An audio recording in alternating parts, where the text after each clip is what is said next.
네, 여러분, 제가 지금부터 인생을 살면서 엄청 큰 행운을 만나게 되었어요. 그 이야기를 전해드리도록 하겠습니다.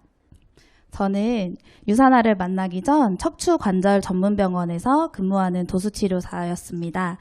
저는 25살 풋풋한 나이에 소개팅으로 신랑을 만났고 27살 꽃다운 나이에 결혼을 하게 되었습니다. 1년 정도 시간이 지난 뒤에 소중한 생명이 저희 부부에게 찾아왔는데요. 임신을 하게 되면 시기별로 다양한 검사들을 진행합니다. 임신 중기쯤 되면은 임신성 당뇨 검사를 하게 됩니다. 근데 저는 평소에 건강했고 가족력으로 당뇨 환자가 전혀 없었기 때문에 가벼운 마음으로 검사를 받게 되었습니다. 그런데 재검사가 떴고 다시 재검사를 한 결과 임신성 당뇨 진단을 받게 되었습니다. 임신성 당뇨에 걸리게 되면 인슐린을 투여하며 시간을 보내게 됩니다. 그렇게 무사히 출산을 하게 되었습니다. 제가 출산을 하고 당뇨는 없어졌을까요? 네, 아예 없어진 것도 아니지만 그렇다고 당뇨를 진단받지도 않았습니다. 당뇨 전 단계 정도 상태가 되었기 때문에 그냥 관리를 하며 지내라고 안내를 받았습니다. 그리고 임신했을 때 당뇨가 걸리게 되면 앞으로 10년 뒤 당뇨가 걸릴 확률이 90% 이상이니 무조건 관리를 잘 하고 검사를 잘 받아야 된다는 권유도 받게 되었습니다. 그렇게 육아를 하며 8개월 정도 시간이 지났을 때 제 몸에 이상한 변화들이 나타나기 시작했습니다. 평소에 66 사이즈 정도 되던 제 몸이 점점 살이 빠졌고요. 밤에 잘 때 쥐가 났고 그리고 몸이 많이 무기력해졌습니다. 몸이 너무 이상하다 보니 이상하다. 창고에 넣어놨던 그 혈당 체크기를 꺼내서 다시 공복 혈당을 측정해 보았습니다. 그랬더니 혈당이 250이 넘는 굉장히 높은 수치였고 몸이 뭔가 이상하다라고 느끼고 바로 병원을 갔더니 의사 선생님께서 갑자기 이렇게 혈당이 높은 게 이상하니 1형 당뇨라는 검사를 해보자고 하셨습니다. 아니길 바랬지만 30살 나이에 1형 당뇨라는 것을 진단받게 되었습니다. 1형 당뇨는 저희가 흔히 알고 있는 당뇨와 달리 췌장의 기능이 아예 없어지기 때문에 스스로 당 조절을 할 수 없는 평생 관리해야 되는 자가면역 질환입니다. 그때 저의 마음은 어땠을까요? 평소에 건강하고 밝고 긍정적으로 살던 저였는데 갑자기 이렇게 자가면역 질환이 걸렸다고 하니까 너무 많이 힘들었습니다. 맨날 울었고요. 그리고 한편으로는 무서웠어요. 나 아직 30살밖에 안 됐고 100살까지 살아야 되는데 혈관 관리 어떻게 해야 되지? 합병증 걸려서 눈 멀고 다리 잘리고 막 어떡하지? 막 이런 되게 무서움도 있었고 또 한편으로는 억울했습니다. 왜 나한테만 이런 일이 일어났지? 왜 나 아직 젊고 어리고 그런데 왜 나한테 이런 일이 일어났지? 라고 하며 되게 억울해서 맨날 울면서 지냈습니다. 그렇지만 살아가야 했기 때문에 마음을 다잡고 좋아지기 위한 노력을 하게 됩니다.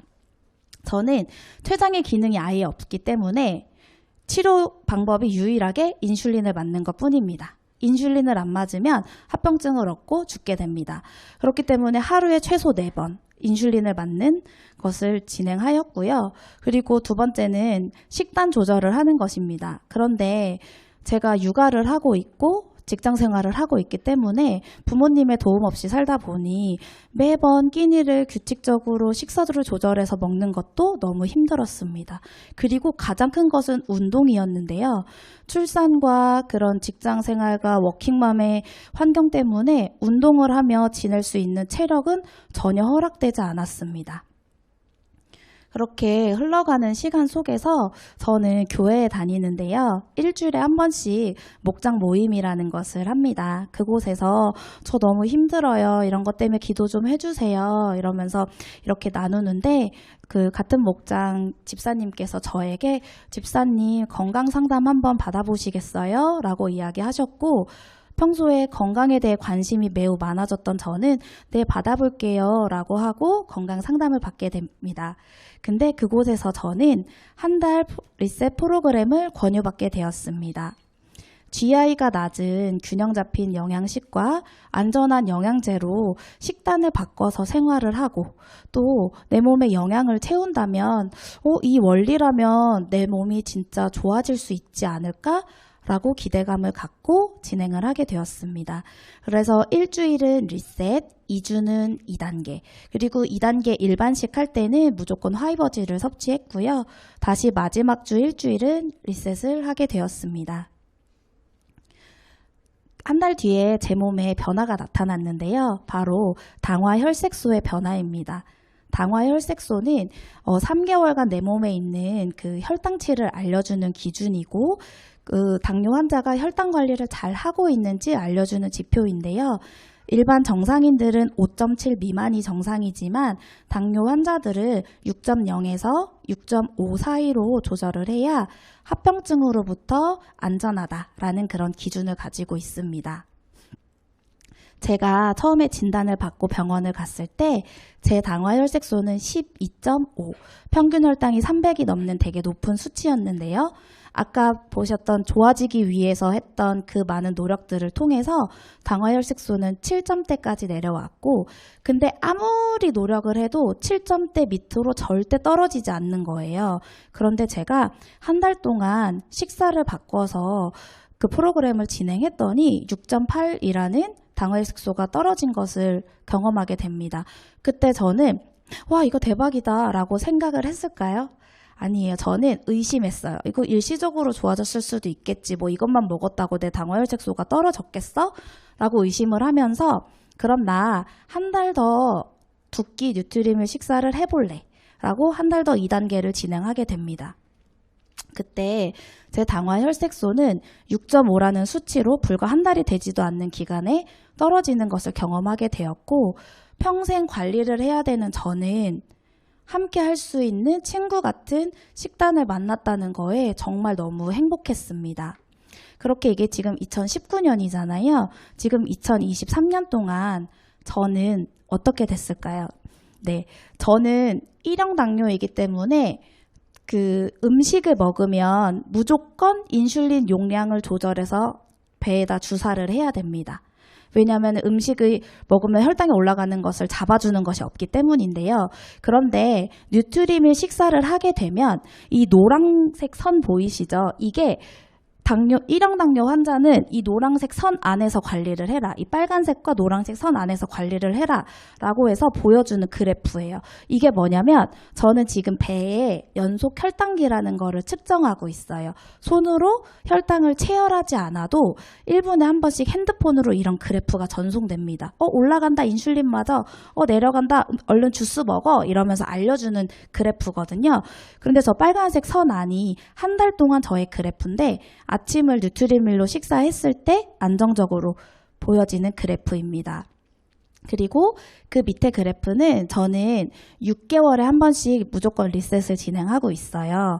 그래서 인슐린을 최소한의 인슐린 한 번만 맞고 뉴트리밀 식사를 하면서 보여주는 저의 실제 그래프입니다. 그렇다면 지금 제 혈당은 어떨까요? 네, 11월 중순에 건강검진을 받았거든요. 103에 6.2로 그때보다 더 떨어져서 이렇게 잘 관리가 되고 있습니다. 한 가지 여담을 말씀드리면 저는 원주에 있는 대학병원에서 진료를 받는데 담당 교수님께서 좀 전에 보여드렸던 그래프로 이 환자가 관리를 잘하는지 보세요. 그런데 제 그래프를 보면서 아니 어떻게 이렇게 일반인이 나보다 혈당 관리를 더 잘하냐고 하면서 폭풍 칭찬을 해주셨습니다. 그리고 두 번째 변화는 체중의 변화인데요. 여러분 제가 지금 좀 이렇게 자가면역 질환자처럼 보이시나요? 감사해요. 과거엔 이랬습니다. 네, 제가 인슐린을 맞으면 그 부작용이 있어요. 뭐냐면 체내의 지방을 축적해요. 그래서 평소에도 한 66 정도로 그냥 보통적인 몸이었는데 인슐린을 맞으면서 점점 몸이 붓고 살이 찌는 거예요. 그런데 제가 식사를 뉴트리밀로 대체하고 바꿔가면서 지금의 모습으로 변해서 한 10kg 정도가 서서히 감량을 했고요. 앞으로도 계속해서 진행을 하고 관리를 하고 있습니다. 그래서 유산화로 변화된 저의 삶을 좀 말씀드리고 싶어요. 당뇨는 주위에 있으신 분들이 엄청 많으실 거예요. 근데 당뇨는 관리병입니다. 그래서 그 관리를 하다가 스스로 힘들어서 포기하시는 분도 많고요.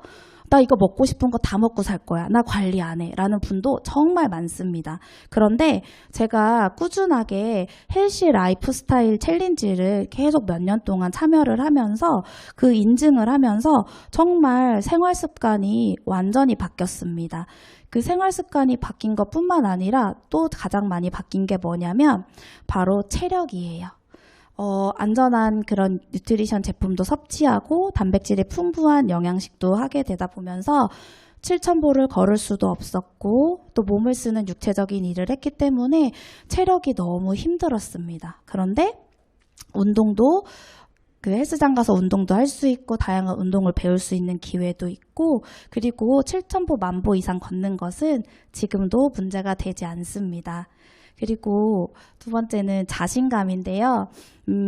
여러분도 인생을 살아가시면서 이렇게 큰 질병이 왔을 때 자신감이 많이 없어졌습니다. 그 외면, 아까의 그 모습 때문에 자신감이 없어지기도 했지만 그 마음에 대해 많이 힘들었어요. 나는 이제 어떻게 살아가야 되지? 사람 많은 데서 배에 주사 맞고 살아야 되는데 이거 안 맞으면은 나 큰일 나는데? 그러니까 그 여러 가지 그런 복잡한 심경 때문에 자신감이 많이 없이 지냈습니다. 그런데, 유사나라는 엄청 큰 행운을 만나서 함께 하게 되면서 제 내면과 외면으로 자신감이 많이 회복되고 감사하며 지내고 있습니다.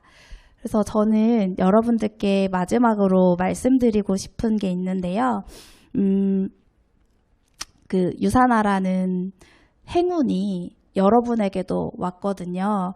오늘 이 시간에 그냥 왔다 가는 것이 아니라 그 행운을 정말 꼭 붙잡으셔서 건강한 삶을 사시길 정말 말씀드리고 싶습니다. 저처럼 아픈 환자도 이렇게 건강하게 살고 있는데 안 아프신 여러분들은 더 건강하게 진짜 사실 수 있거든요. 그렇기 때문에 유산화로 건강 습관을 바꾸시고 함께 하시길 바라면서 오늘 체험 사례를 마치도록 하겠습니다. 감사합니다.